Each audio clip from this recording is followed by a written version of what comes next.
All right, welcome back, everybody. Randy and I are looking forward to sitting down with Jamie Garavaglia, my sister-in-law, and she's here to talk about her new company, Virtual Administrative Consultants.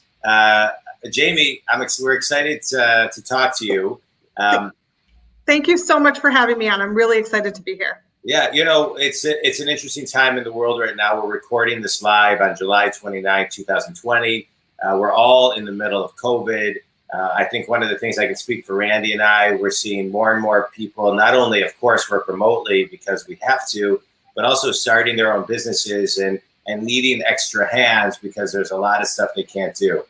And so, let's kick off and help people define what a virtual administrative consultant does versus a virtual assistant. Because I think they're two not totally different, but very different things. So dive in.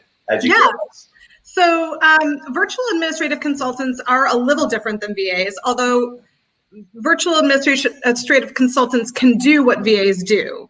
So my goal in my business is to help business owners kind of reclaim their time and take it back by helping them develop the systems, the processes, and their people. Also doing the day-to-day operational stuff that a VA would maybe do, but hopefully growing with the team so that we can really develop the systems, processes, and the path forward.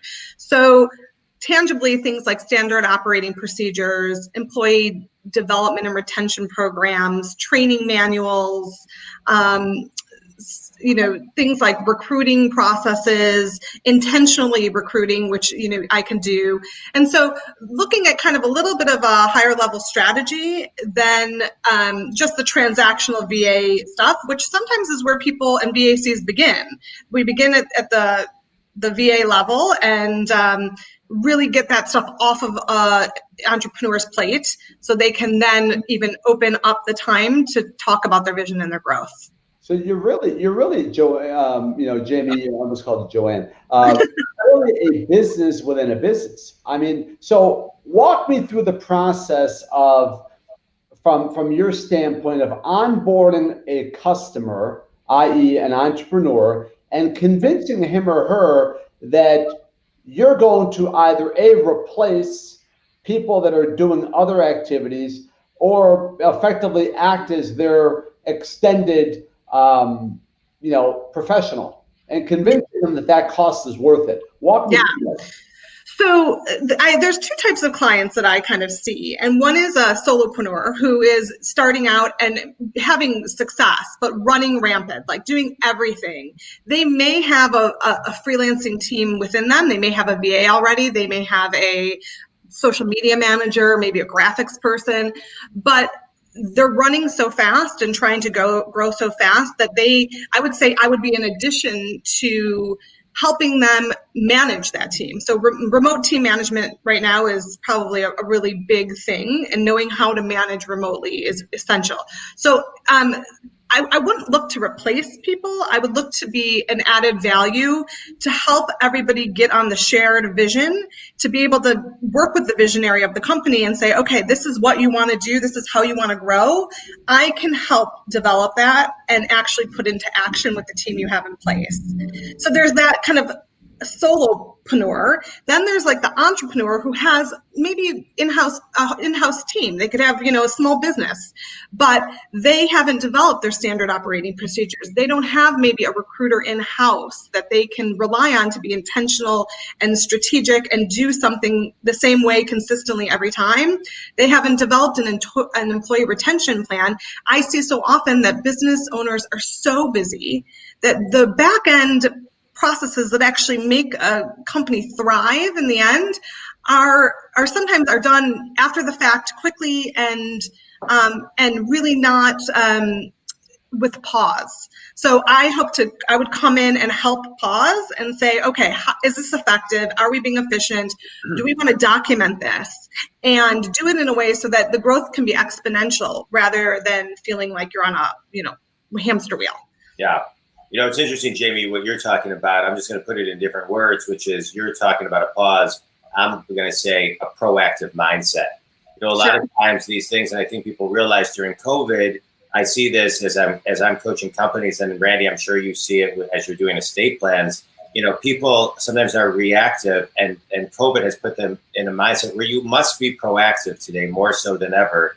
And the weakness is of realizing you didn't have systems, you didn't have processes, and you didn't document. So every time you hire someone, every time you explain something, every time you do something, if it's not documented, you have to keep on repeating the process, and that wastes thousands of hours a year. And if you quantify what each person's hourly wage is and what they could be doing in their sweet spot, just from a quantitative standpoint, you are losing so much money. So I want to kind of dive into the whole documentation piece because I think it's pretty critical. I see in companies, this is not anything that happens overnight. You can't just document every system and process overnight. And so, and a lot of times you don't have the resources to do it, which is hence why I think a virtual a VAC is really good. Somebody who can actually come in, listen, interview, do the work, step aside, do it, bring it to you, yada, yada.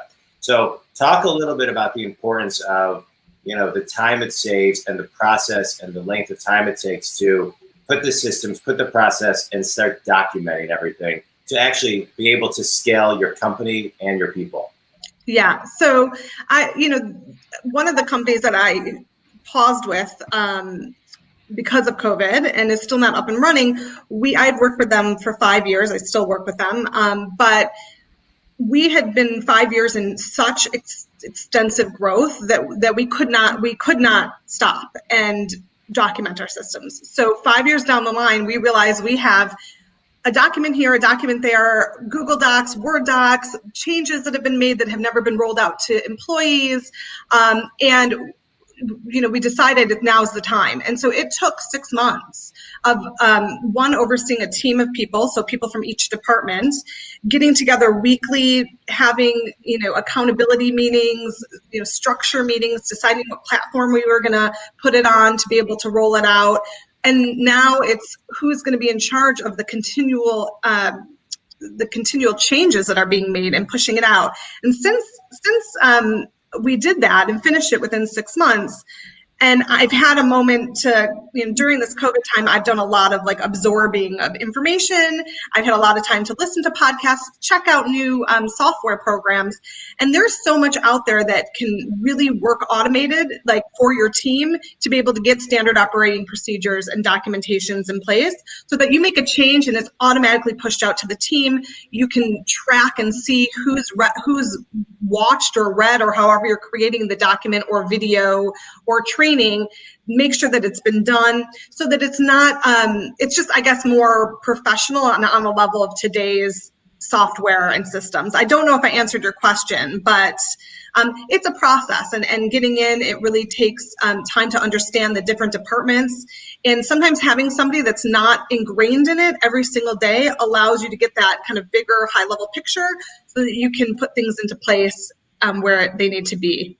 Well, I'll zoom out and tell you what I see within companies when they do this and when they hire somebody to kind of help along with the process.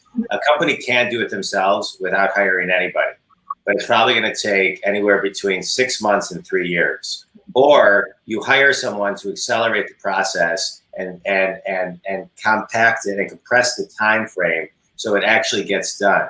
Because everybody in an organization typically is at their capacity. That's right. So, I think companies really need to look at coaching, mentors. All three of us, we're all coaches and mentors on this call. And the clients that work with us look at us as an investment and not an expense in the growth of whether it's their mindset, their business, their livelihood, et cetera. Randy, any thoughts? Yeah, so I want to touch on that. And I think with respect to those items that you point out, the difference, though, between us and Jamie is we have a physical presence with everyone that we touch.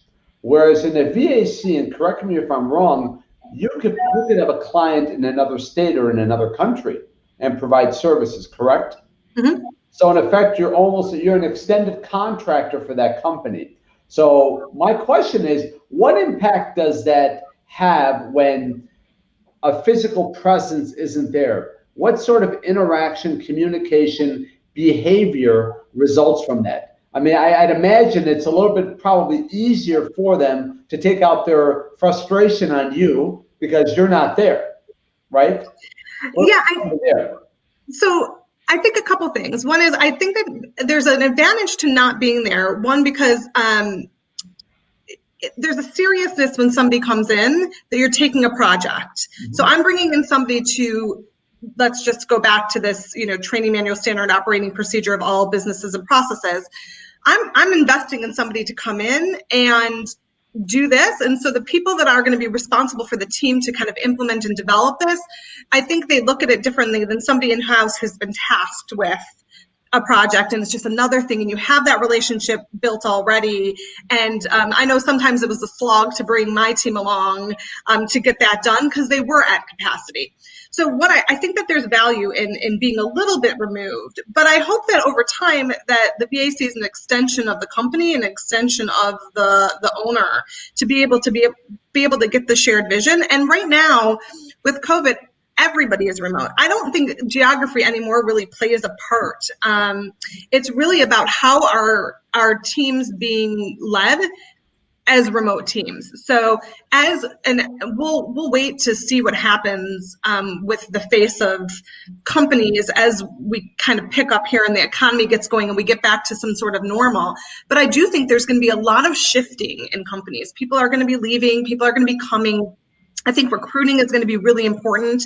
And so that there might be a lot more shifting than we're used to. So your team that was ingrained before may be remote now. And so bringing remote teams in and knowing how to manage them is going to be key for the future. And I think that there's value in saying I can pull from a bigger pool. I can bring people that are qualified in a different way in. Yes, they're not hands on the ground in my company every single day, but it has some sort of kind of overarching, I'm investing in somebody else to take this task seriously, this project seriously, and not pulling from my already tapped pool. Does that make sense? Yeah, it does. I just, you said something interesting in terms of assembling team. You obviously have the skill set and the background for providing the services you do, but I want to talk about the staffing companies. I learned a long time ago in business school, what's called SWOT analysis, your internal strengths and weaknesses and your external opportunities and threats. What threats do you see and or opportunities in your world? I mean, the first one that comes to mind is a staffing company who's trying to place someone like you physically in a business, whereas you'll say, hold on, I can do it for you instead of doing that. Or even if you have that, I can sort of latch on and assist in efficiencies. So talk to us about that. Yeah, I think that, I think companies automatically go to searching, recruiting, staffing companies, right, on Google. And then they get these companies that are overseas. They may be less expensive, but I do believe that you have a risk there. Do you know what you're getting on the other end of that? Is somebody who's staffing for 15 companies and trying to make a commission off of it going to be as an intentional, understand your vision, take the time to really develop a team that is like-minded, that understands mission, vision, values, that understands the organizational culture, and have all of those thoughts in mind as they're growing your business? And so there's a place and a space for everybody. And I know that people work with VAs overseas and VAs here. And there's something about making sure that who you hire is understanding of your vision moving forward and has your best interest at heart, and doing that not for a specific commission, but maybe paying higher at the outset for a VAC or an OBM, an online business manager, knowing that they are dedicated to you and it's a relationship and a partnership rather than a transactional, there's 50 people underneath the staffing agency and they're all doing it for this, reason. Yeah. One of the things I see, especially now that COVID has hit, is companies across the country, really around the world, are really tuning in and updating their playbook because it's a new playbook, and they're looking at their 3-year vision and re-stamping what that is, right? Every piece of it and one of the things that's in that vision is best of class, great people. And people realize you can't keep toxic people around. You need great people. You need best of class. And I would imagine that most people are inserting the VA model, whether it's VA, VAC, whatever it is, as part of the best in class, instead of having to hire full-time people and put them on their payroll and put them on their benefits and put them into their 401k. I know I've been running for my business for over 5 years, and I have 7 virtual people that work for me all over the country. And, I have very minimal meetings. Everybody knows their role, responsibility. Everybody communicates. It's seamless. Everybody's happy. It is really a great experience. So my question for you, Jamie, is as companies are updating and revamping their 3-year visions, right, based on what the next 3 years of COVID is going to be like,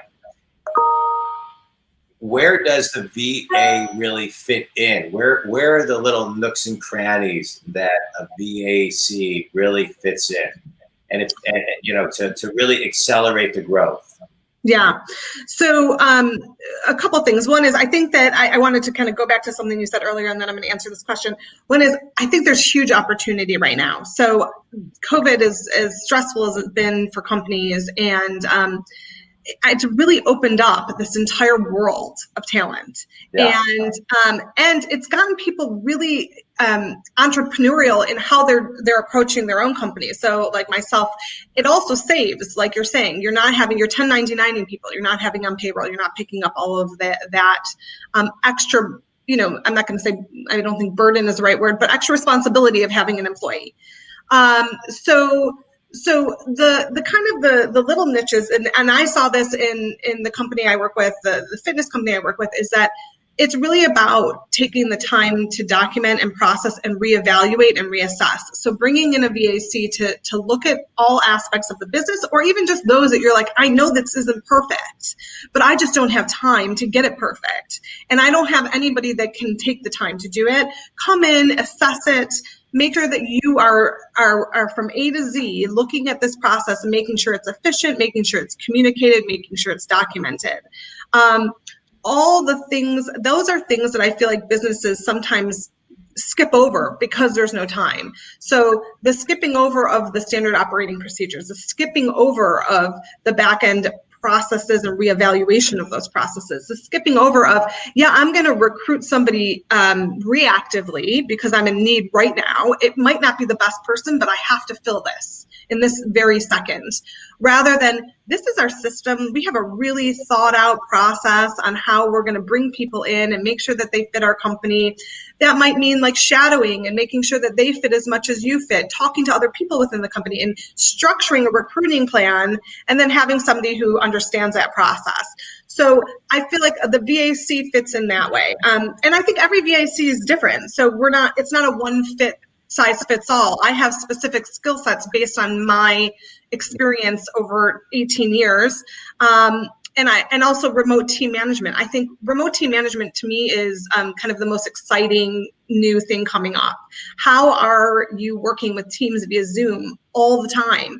It can be burnout for people. It could be less, people are less engaged. And so how do you make sure that you are engaging them, holding them accountable, being consistent, making sure your message is clear? So that's kind of the little gaps that VACs fill, and also taking that VA role at times if needed. What businesses don't lend themselves well to a VAC? I honestly think large companies don't lend themselves well. They already have so many layers. I think it's hard for somebody from the outside to break into a company or corporation that's larger. I think there's a sweet spot between 1 to 20 employees, 1 to 15 employees, where that growth is really happening and that entrepreneur, that visionary sees it and just, doesn't have the structure in place. So that's my sweet spot. I'm sure another VAC will say, I love working with large companies and this works all the time. I just can speak to what my comfort level and where my excitement is. So large companies, they have their culture, they have their system, and it's hard to break into the there's a lot of people gunning for different positions. So there's a lot of politics, I should say, in a larger company. I'd imagine you would bring such an extraordinary amount of talent that I'm sure there are, contracts that want to turn into more of a permanent relationship. And you have to say, no, I'm going to hold true to being a VAC, and I'm really not interested in coming on as an employee. Mm-hmm. I'd imagine that's happened more than once. Well, so, I still work for a company that just is not up and running right now for COVID. So this pandemic has been my launching point for this company. And it's a fitness company, I assume. It's a fitness company, and I stay true to them. I'm very loyal to them, and I want to continue working for them. As soon as we're back up and running, we'll decide, based on clients, how that looks. But there is a freedom and a real empowerment to owning my own business as much as it is any entrepreneur. And so I'm excited about that journey.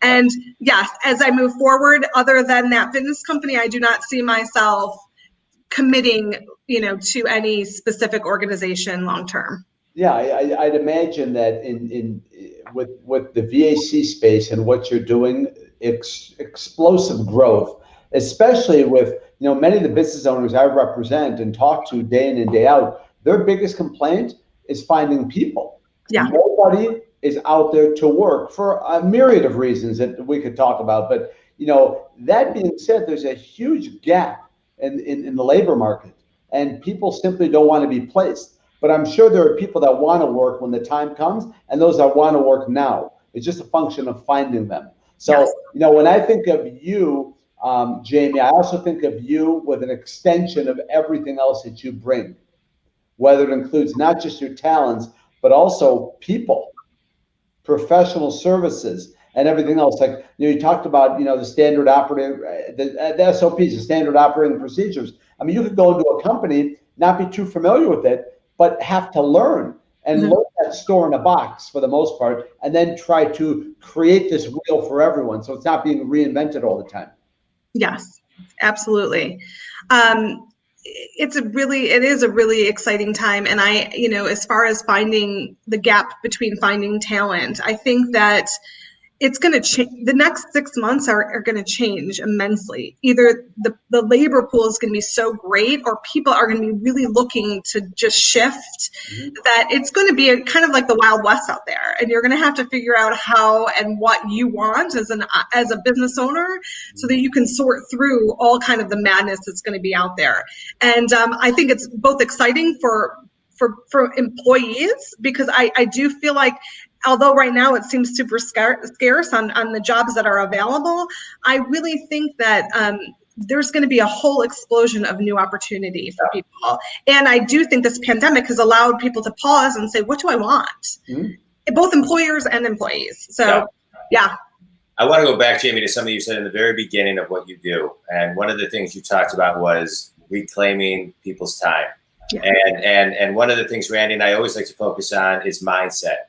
And the mindset of letting things go and delegating and freeing up your time to do activities you get paid for versus activities you don't get paid for that you need to delegate is very difficult for every business owner.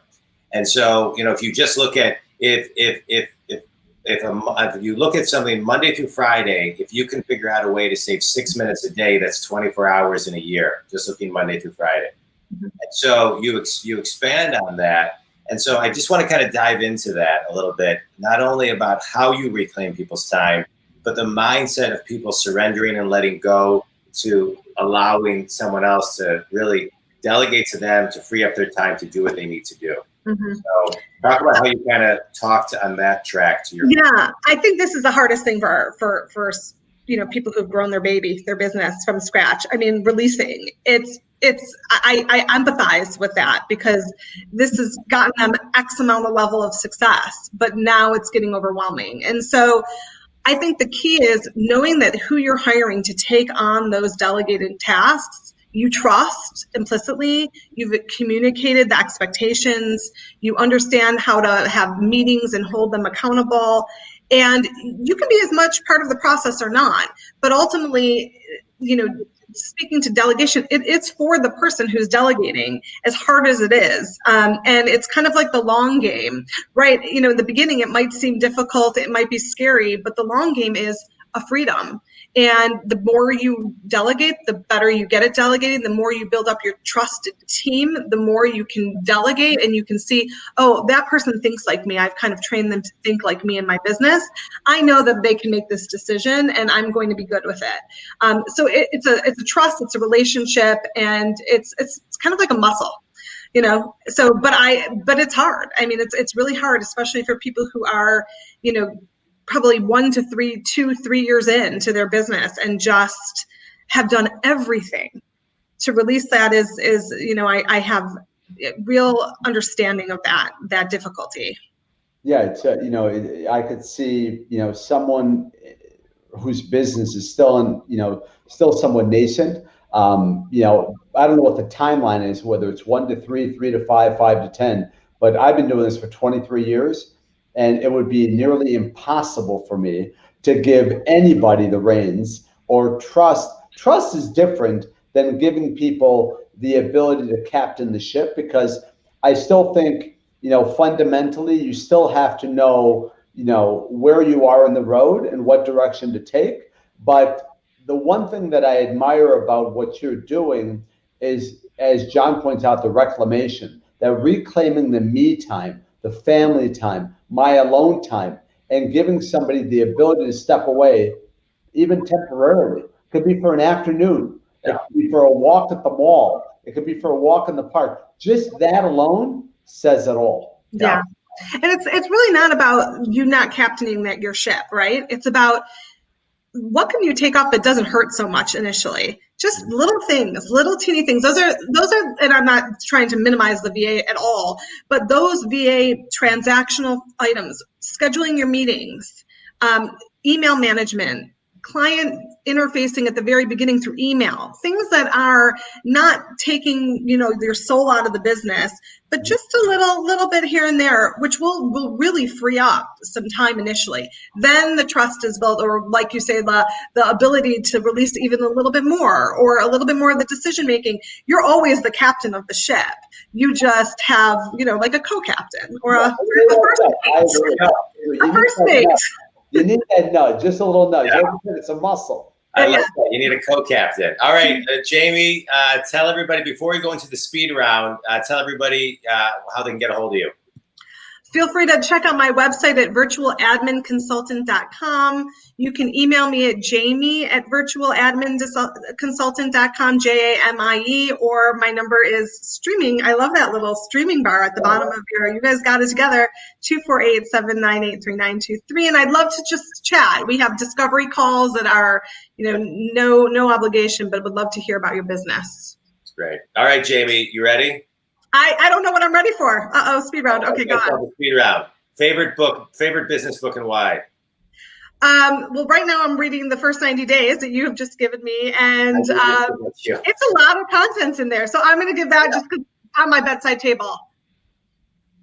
All right. Anything by Tim Ferriss. Yeah, Tim Ferriss is great. Although you need like a year to read every one of them. Oh, for sure. It's a daily pickup, and this stuff is great. So Mac or Surface? Well, I'm like a PC Surface. Right. Yeah. All right. A lot of kids are graduating college right now. You know, you talked about being entrepreneurial and COVID bringing out the entrepreneurial spirit.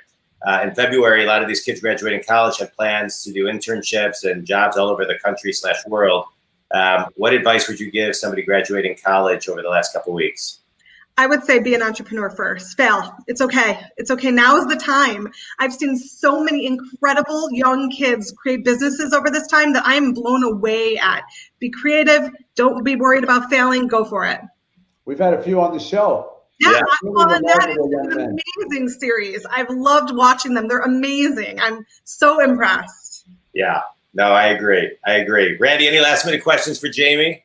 You know what? I before this show, I did not. I've known what a virtual assistant was, but seeing the VAC, that's a step above. Again, not to minimize, but because of the skill set you provide and all of your experiences. I mean, it's something that I think a lot of people would benefit from, and something that I think I'm going to want to learn a lot more about.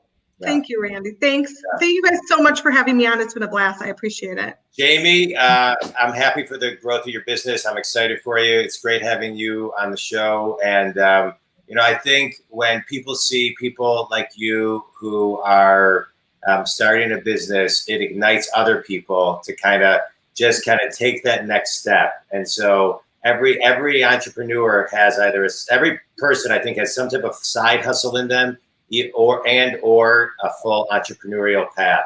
And so just my last question to you, as the person who's listening, whether it's now or in a year or 5 years from now, what's the one thing that they can do to just keep their dream moving forward? Read and absorb there's so many outlets right now, podcasts, books. Take somebody that speaks to you and absorb everything they have to offer, and then implement it. Don't just absorb it and have it sit in you. Implement it. Implement things. Do one thing a day that is towards that goal. Even if it's a small little something. You've done one thing today towards your new business. One thing today towards that goal. So absorb the information and actually act upon it. All right. Yeah, that's great. Great. There we go. Thank you so much. I've enjoyed it. Jamie, thanks.